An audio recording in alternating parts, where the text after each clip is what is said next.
প্রিয় বন্ধুরা, আপনারা সম্প্রতি জেনেছেন চিড়িয়াখানা থেকে একটি সিংহী খাবারের অভাবে এবং অযত্নে অবহেলায় চিড়িয়াখানা থেকে বের হয়ে গেছে। তারপর তাকে আবার খুঁজে বের করে সেখানেই রেখে দিয়েছে। যারা পশুপ্রেমী তারা প্রতিবাদ জানিয়েছে যে তাকে এমন একটা পরিবেশে রাখা হোক যেখানে সে খোলামেলা বিচরণ করতে পারবে এবং সে তার নিজস্ব পরিবেশ খুঁজে পাবে। দেখেন, আমি মনে করি ওই ধরনের চিড়িয়াখানার মধ্যে এই ধরনের প্রাণীদেরকে রাখা উচিত। আলহামদুলিল্লাহি রাব্বিল আলামিন।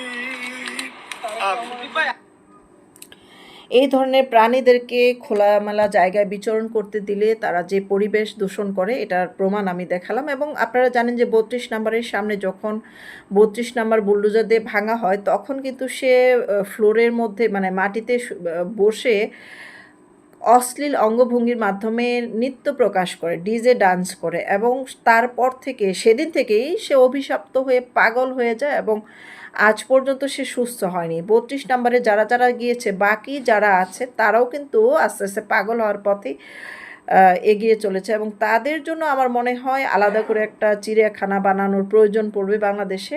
কারণ তারা বাইরে থাকলে পরিবেশ দূষিত করবে এবং সুস্থ সমাজকে ধ্বংস করে দেবে।